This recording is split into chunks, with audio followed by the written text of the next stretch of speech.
কিন্তু আমার মনে হয় এই সম্বন্ধটা নিয়ে আর আমাদের পক্ষে এগোনো সম্ভব নয়। ও আমাদের ভালো থাকতে দিতে চায় না। দেখুন, সব এলাকায় এরকম দু একজন মানুষ থাকে যারা অন্যের ভালো দেখলে চোখ টাটায়। আমি আপনাদের সবটা বুঝিয়ে বলছি, তার আগে প্লিজ আপনারা ভেতরে চলুন। না না, আমাদের কথাটা একটু শোনো। আমরা তো এখানে এসে জানতে পারলাম যে তোমাদের বাবা তোমাদের সঙ্গে থাকেন না। আর কিছু মনে করো না, এটা শোনার পর থেকে আমাদের নিজেদের মধ্যেও একটু অস্বস্তিই হচ্ছে। কেন? অস্বস্তি কিসের? দেখো, সব সংসারেই না বাবা মাথার ছাতা হন, সংসারটাকে পুরো আগলে রেখে দেন। আর যে সংসার থেকে বাবা ছেড়ে চলে যায় সেই সংসারটা পুরো ছন্নছাড়া হয়ে যায়।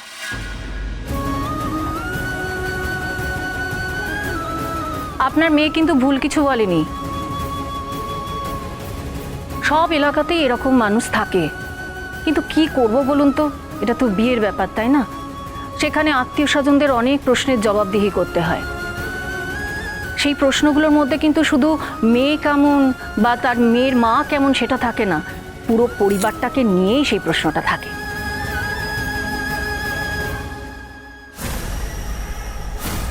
এক্স্যাক্টলি। আর পরিবার মানে তো শুধু মেয়ে বা ছেলে নয়, মামা, কাকা, পাড়াপড়শি সবাই জড়িয়ে পড়ে। এদের কি করে বোঝাবো বলুন তো?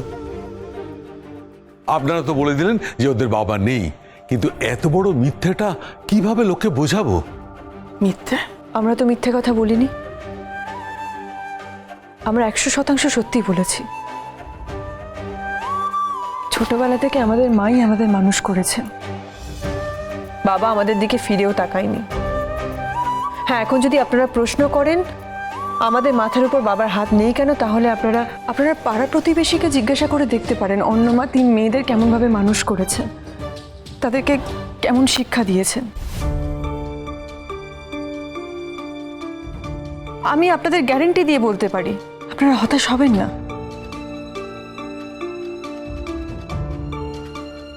না না, আমি তো ওই মহিলার কথা কানে তুলছিই না, কিন্তু আমার মনে হয় এই সম্বন্ধটা নিয়ে আর আমাদের পক্ষে এগোনো সম্ভব নয়।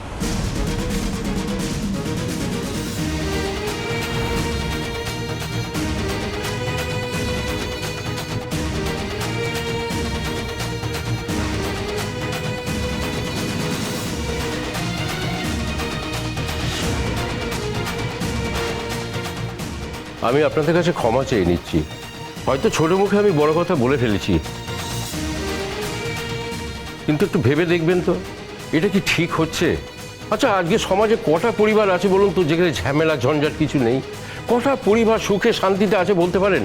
হ্যাঁ গোপালবাবু, আমি মানছি আপনার সব কথা, যে সব সংসারই ঝগড়াঝাটি অশান্তি এগুলো হয়, কিন্তু কোথাও কি বাবা সংসার ছেড়ে চলে যান?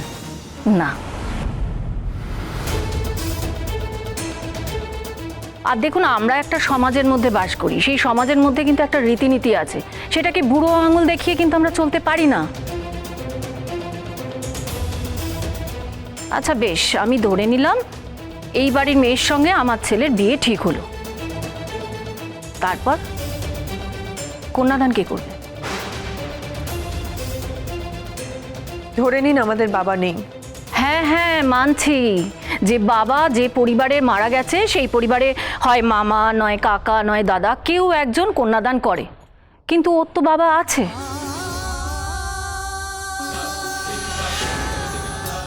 আবার এখন তো শুনলাম ওর বাবা নাকি অন্য কোথাও গিয়ে সংসারও পেতেছেন। তাহলে বলুন তো, এই সব কথাগুলো শোনার পর আমাদের আত্মীয় স্বজনরা যখন কিছু বলবে সেই কথাগুলো তো আমরা বন্ধ করাতে পারবো না, তাই না? তাই কিছু মনে করবেন না, এই বিয়েটা সত্যিই আমাদের পক্ষে দেওয়া সম্ভব নয়।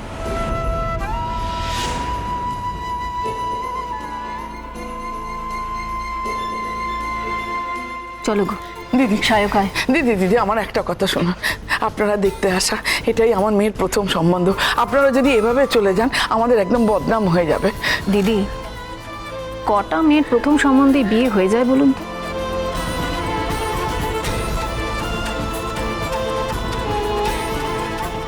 আপনারা দেখুন না, আরো সম্বন্ধ দেখুন, ঠিক কোনো না কোনো জায়গায় পাকা কথা হয়ে যাবে। বাবা বাবা, আমার মেয়েকে তো তোমার পছন্দ হয়েছে, হ্যাঁ? তুমি তোমার বাবা মাকে একটু বোঝাও না, একটু কথা বলো, একটু কথা বলো তুমি। সায়ক, আয়। দিদি, আমার কথাটা শুনুন, আমার কথাটা শুনুন। আপনারা এভাবে যাবেন না, তাহলে তাহলে আমাদের বড় অমঙ্গল হয়ে যাবে। আচ্ছা, কি করলে আপনারা এই সম্বন্ধটা রাখবেন বলুন? কি করলে রাখবে না? ওর বাবা যদি কন্যাদান করে তাহলে রাজি হবেন তো? আমি কথা দিচ্ছি, ওর বাবার কাছে গিয়ে আমি ওর বাবাকে রাজি করাবো কন্যাদান করার জন্য। আমি হাত জোর করছি। কতবার মা, কতবার কতজনের কাছে হাত জোর করবে তুমি? মা, হাত জোর করলে সম্পর্ক মজবুত হয় না, হাত শক্ত করে ধরলে হয়। দিদির হাত শক্ত করে ধরার বদলে কেউ যদি তার মাকে তাদের সবার সামনে হাত জোর করতে বাধ্য করায়, দিদির শিক্ষা সহবত যাচাই না করে কেউ যদি তার বাবা থাকা না থাকায় বেশি মাথা ঘামায়, তাহলে আমাদেরও সেই সম্বন্ধ থেকে পিছিয়ে আসা উচিত।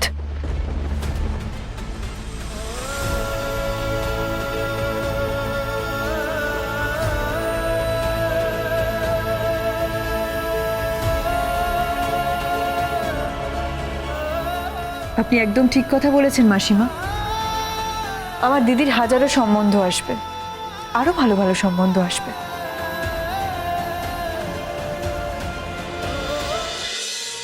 এই ঘড়ি ঘড়ি এত অসুবিধার মাঝে একটাই ভালো খবর, বুঝলি তো?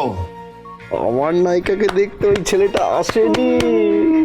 আমারও না তেমনই মনে হচ্ছিল ওস্তাদ। তাহলে এতক্ষণ ধরে বলিসনি কেন? চুপ করেছিলিস কেন? হ্যাঁ ওস্তাদ, এতক্ষণ যা হচ্ছিল আমি কি কথা বলার মতো অবস্থাতে ছিলাম আমরা? তাহলে বল, কার সম্বন্ধ দেখতে এসেছে? বল। বৌদির দিদির। বৌদির দিদির সম্বন্ধ দেখতে এসেছে। দিদির সম্বন্ধ দেখতে এসেছে, বুঝতে পেরেছিস মোটা মোটা কতলা? হ্যাঁ,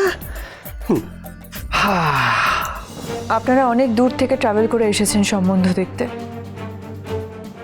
তার জন্য অনেক ধন্যবাদ।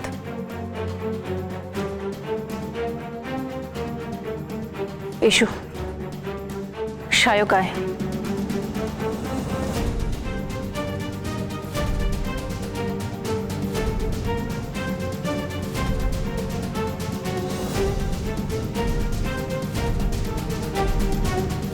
মা, দাঁড়ান, কোথাও একটা ভুল বোঝাবুঝি হচ্ছে। আমার দাঁড়ান, চলে যাবেন না। আমি দেখছি মা, ওনারা থামবেন না, এরকম করো না, শান্ত হও।